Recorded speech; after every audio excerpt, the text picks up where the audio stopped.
नमस्कार साथियों, कैसे हैं आप सभी लोग। बहुत बहुत स्वागत है आप सभी का एकेडमिक वार्ता पर। आज हम लोग मुगल कालीन इतिहास जानने के स्रोत पढ़ेंगे। मुगल कालीन इतिहास जानने के स्रोत, अगर आप सोर्सेस के विषय में अच्छे से जानना चाहते हैं तो हमारा प्लेलिस्ट में पुरानी क्लास प्लेलिस्ट में पड़ी हुई है, जिसमें स्रोत क्या है उसके विषय में पूरा अच्छे से डिफिनेशन बताया गया है। तो सबसे पहले हम लोग देखेंगे बाबरनामा या ताजुक बाबरी। ये बाबरनामा जो है, मुगल बादशाह ने अपनी आत्मकथा, इसको तुजुक बाबरी या ताजुक बाबरी भी बोलते हैं या बाबरनामा बोलते हैं। इसको तुर्की भाषा में ये यूजीसी में कई बार सवाल पूछा गया है कि किस भाषा में लिखी गई थी। भाषा पूछता है कई बार इसकी। तो किस भाषा में लिखी गई? तुर्की भाषा में। इस ग्रंथ में बाबर ने अपने जीवन की घटनाओं के विषय में, भारत के विभिन्न स्थानों की जलवायु है, प्राकृतिक जो तत्कालीन भारत की राजनीतिक स्थिति है, या विभिन्न व्यक्ति और उनके शासकों के चरित्र के विषय में, व्यक्ति उसके साथ साथ युद्ध शैली, जनजीवन पर सामाजिक और आर्थिक सांस्कृतिक स्थिति का वर्णन है इस ग्रंथ में। इतना ही नहीं, बाबर ने इस ग्रंथ में उसने अपना विवरण दिया है कि सिंहासन पर बैठने के समय, जब वो सिंहासन पर बैठा है उस समय को कुछ समय छोड़ दिया उसने। उसके बाद 1529 के बाद की जो भी घटना है वहां से अंत तक पूरा उसने बाबरनामा में लिखा है। उसने दौलत खान, लोदी खान, आलम खान लोदी, इब्राहिम लोदी, इस तरीके से इन व्यक्तियों के विषय में, उनके चरित्र, उस समय गुजरात है, मालवा है, बंगाल है, बहमनी है, विजयनगर साम्राज्य है, इनके विषय में भी लिखा। इतना नहीं, उसने व्यक्तिगत भी बहुत सारी चीजें लिखी, जैसे नशा करने की आदतें हैं या कोई दावत चल रही है, ये जो दोस्त थे, दोस्त आदि का भी उसने स्पष्ट वर्णन किया है। बाबर ने जहां तक देखा जाए इस तरीके से उसने कोई भी चीज छिपाई नहीं है, संभवतः उसने स्पष्ट लिखा है चीजों को, जिसके कारण उसका विवरण सत्य के निकट माना जाता है। अच्छा, मुगल काल में 4 बार फारसी में इसका अनुवाद किया गया। लिखी गई तुर्की में, अनुवाद हुआ फारसी में। हुमायूं के शासनकाल में जैन खां व पायमंदा हसन ने, अकबर के शासनकाल में अब्दुल रहीम खान खाना ने, शाहजहां के समय में मीर अबू तालिब ने इसका अनुवाद किया। बाबरनामा की भाषा जो है श्रेष्ठ होने का कारण साहित्यिक ग्रंथ की दृष्टि से भी उच्च स्थान माना जाता है। तो अब इसी को 2-3 पॉइंट लिख लीजिए एग्जाम की दृष्टि से। सबसे पहले पॉइंट है, बाबरनामा किस भाषा में लिखी गई? बाबरनामा किस भाषा में लिखी गई? तो इसकी भाषा जो है तुर्की भाषा में लिखी। दूसरा पॉइंट है इसका, मुगल काल में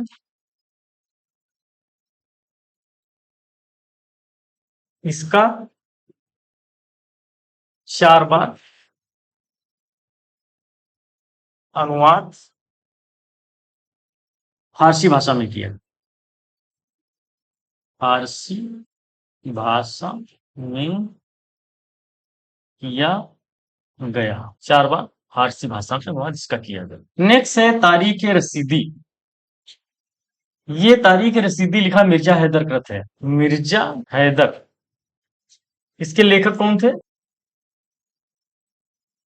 लेखक मिर्जा हैदर।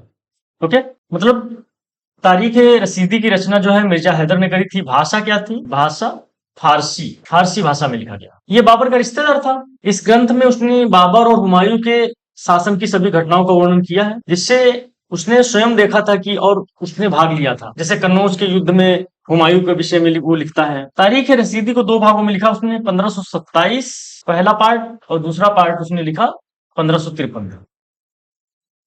जो बाबर और हुमायूं के शासन की घटना है वो दूसरे पार्ट। नेक्स्ट है कानून ए हुमायूनी। इसके लेखक हैं खान अमीर कृत।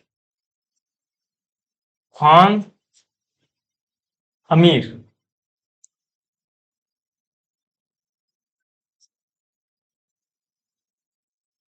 ये कानून ए हुमायूनी जो है, ये खान अमीर की रचना है, और इस रचना में हुमायूं के शासनकाल की प्रथम कुछ वर्षों की घटनाओं को जानने का आधार है। इसमें जैसे हुमायूं के समय राज्यरोहण, उसकी प्रारंभिक कठिनाइयां, उसके द्वारा बनाए गए प्रारंभिक कानून, हुमायूं के चरित्र एवं व्यक्तित्व के विषय में महत्वपूर्ण जानकारी प्राप्त। नेक्स्ट है हुमायूं नामा। हुमायूं नामा किसने लिखा भाई? गुलबदन बेगम ने लिखा। गुलबदन बेगम बहुत पूछा जाता था एग्जाम। हुमायूं नामा किसने लिखा? गुलबदन बेगम। या इसे लिख सकते हो गुल बदन बेगम कृत हुमायूं नामा। ओके। तो जो मुगल बादशाह अकबर था, अकबर के कहने पर या अनुरोध पर बाबर की पुत्री हिंदाल की बहन गुलबदन बेगम ने इस ग्रंथ की रचना करी। भाषा इसकी है फारसी। फारसी भाषा में इसको लिखा गया। इस ग्रंथ में गुलबदन बेगम ने बाबर के चरित्र और उसके संबंधियों से संबंधित उसका या उसके क्या व्यवहार थे, उनकी घटनाओं के बारे में वर्णन किया। और हुमायूं के जीवन की कुछ घटनाओं का वर्णन किया है। हुमायूं की राजनीतिक घटनाओं पर उसने लिखा है। और ये जो है इसकी एक जो पांडुलिपि लंदन के ब्रिटिश संग्रहालय में उपलब्ध है। अंग्रेज बहुत होशियार थे, यहाँ से जो महत्वपूर्ण ग्रंथ होते थे, जो उस समय महत्वपूर्ण पांडुलिपियां होती थी, उनको उठा ले जाते, ब्रिटिश संग्रहालय में रख देते थे। कई बार ये उदाहरण हम बता चुके हैं आपको। एक हमारे जानकार थे, उन्होंने रिसर्च किया जो पुरानी पत्रिकाएं थी उस पे, और उन्होंने हरिश्चंद्र द्वारा लिखित पत्रिकाओं का अध्ययन करने के लिए ब्रिटिश संग्रहालय में गए थे लंदन में। अब यहाँ की पत्रिका को वहां लंदन में पढ़ने के उस पर रिसर्च किया जाए। समझ रहे हो, अंग्रेज इतने होशियार थे, उनको पता था आने वाले समय में पीढ़ियों की आवश्यकता पड़ेगी इन पत्रिकाओं की, इसलिए वो लंदन उठाए। तो ये जो हुमायूं नामा है, इसकी एक पांडुलिपि जो है लंदन में रखी हुई है, ब्रिटिश संग्रहालय में उपलब्ध है। यही दो तीन पॉइंट पूछे जाते हैं। नेक्स्ट है ताज़किरातुल वाकियात। इसके लेखक जो हैं, लिखने वाले हैं, रचनाकार हैं, वो जौहर अफ्ताबची हैं। जौहर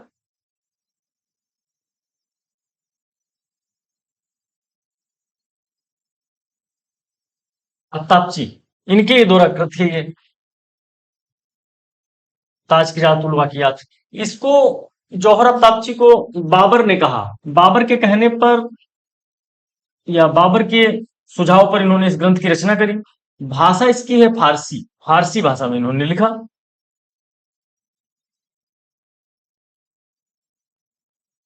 ये जो है जौहर जो था, ये हुमायूं की सेना में था, सेवा करता था तथा सैन्य अभियानों में भाग लेता था। इस ग्रंथ में हुमायूं के चरित्र, उसके जीवन की घटनाओं और उसके जो दुर्दिन हुए पढ़ूंगा।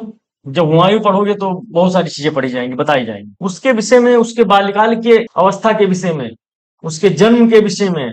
ये सब जानने का आधार है। इसको जो आफ्ताबची था, उसने स्मृति के आधार पर लिखा।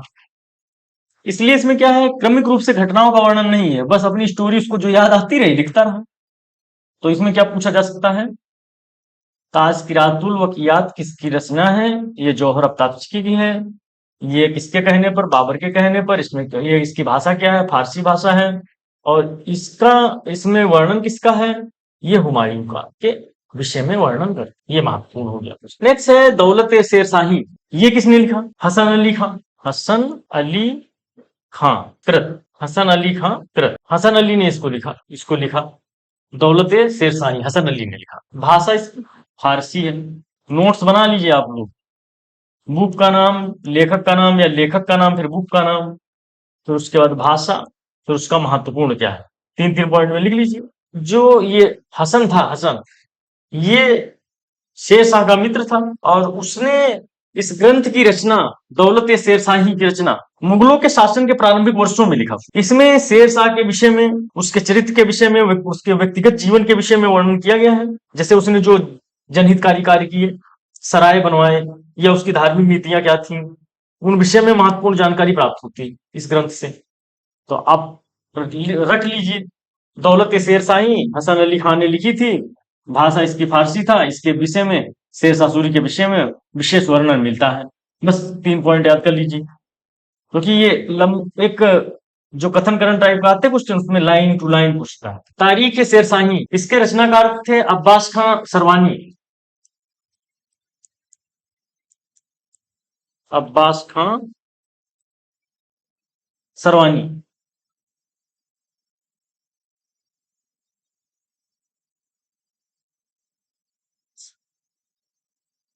अब्बास खां सरवानी कृत है तारीख फिरोज शेर शाही। इसको भी अकबर के आदेश पर लिखा गया। अकबर ने कहा भाई अब्बास खां सरवानी से कहा कि आप लिखिए कुछ। तो इसमें शेरशाह के जीवन चरित्र और उसके प्रबंधन के विषय में अब्बास खां ने परिचय दिया है। इसके साथ जानी राज दरबार का जो जो प्रबंधन था, यातायात का प्रबंधन व्यवस्था, जनहितकारी कार्य जो है, राजस्व व्यवस्था, सैन्य व्यवस्था है, ये सभी सैन्य अभियान है, इनके विषय में वर्णन किया गया है। नेक्स्ट है वकीयत मुस्ताफी। वकीयत मुस्ताफी, इसको रिजकुल्ला मुस्ताफी ने लिखा था, रिजकुल्ला मुस्ताफी।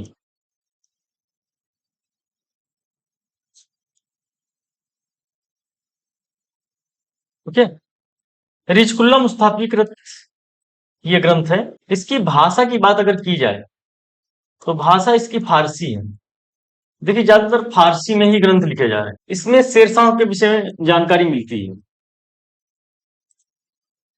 शेरशाह के बंगाल पर किए गए आक्रमण, उसके शेरशाह की सैन्य व्यवस्था, उसके जो परगना व्यवस्था था, उसने जो जनहितकारी कार्य किए, ये सब विषयों में उसने लिखा है। लेकिन समस्या यह रही, जो मुस्ताफी थे उन्होंने क्रमिक रूप से नहीं लिखा, समय नहीं लिखा, कौन सी घटना कब हुई उसका वर्णन नहीं। बहुत ही महत्वपूर्ण तारीख है शाही।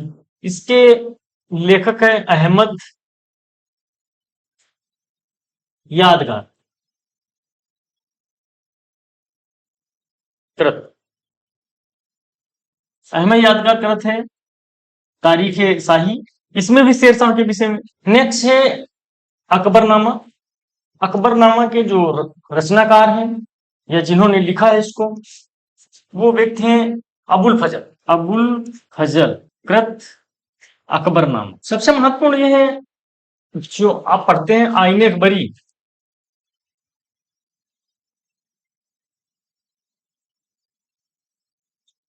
ये अकबरनामा का तीसरा खंड है।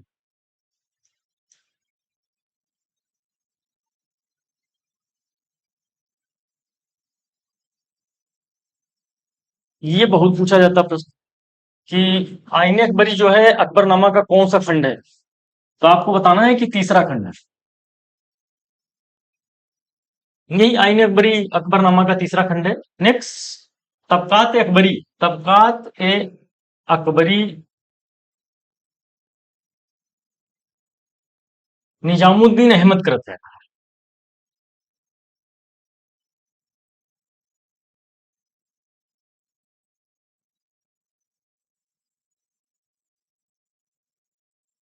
इसके रचनाकार हैं निजामुद्दीन अहमद। भाषा इसकी है फारसी।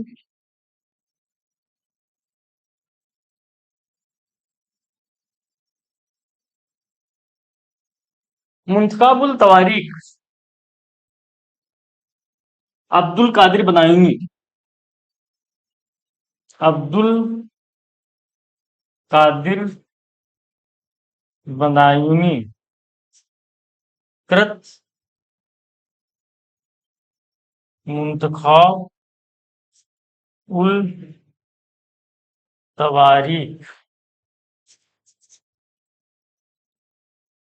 अब्दुल कादिर बदायूनी कृत मुंतखाबुल तवारीख। मुंतखाबुल तवारीख जो है उसको अब्दुल कादिर बदायूनी ने लिखी थी। इसकी भाषा जो है वो फारसी थी, फारसी भाषा में लिखी है। तो मतलब बदायूनी ने इसकी रचना करी थी, मुंतखाबुल तवारीख की। ये 3 भागों में इसकी रचना हुई है। बस राइटर को रट लीजिए। पूछता है राइटर, मिलान के लिए पूछ लेता है। अभी प्रश्न इससे पूछा गया पीजीटी में, सारी रचनाएं दे दी गई। उसके बाद में किसने कौन सी रचना लिखी। ताजु के जहांगीरी, तुजु के जहांगीरी। इसको तुजु के जहांगीरी जो है जहांगीर ने लिखी थी। जहांगीर कृत तुजु ए जहांगीरी।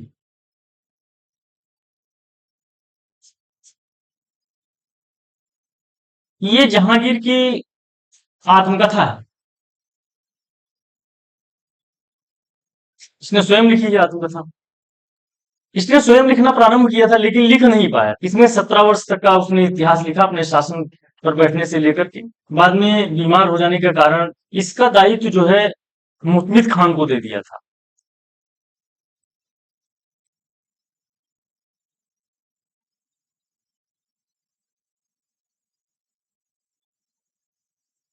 मुतमिद खां को दे दिया था इसका दायित्व।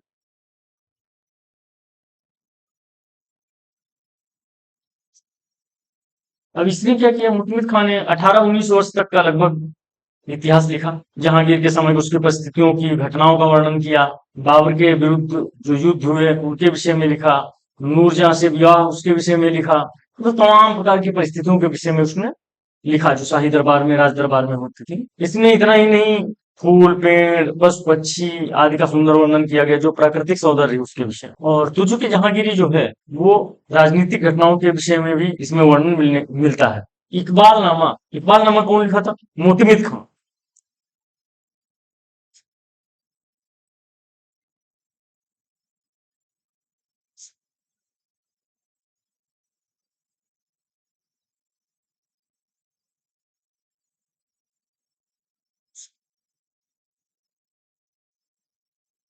आप सभी का बहुत बहुत धन्यवाद। सुझाव या प्रश्न आमंत्रित हैं। आप लोग कमेंट्स बॉक्स में लिख सकते हैं। और नेक्स्ट क्लास जो होगी वो मुगल साम्राज्य से संबंधित होगी। मुगल साम्राज्य।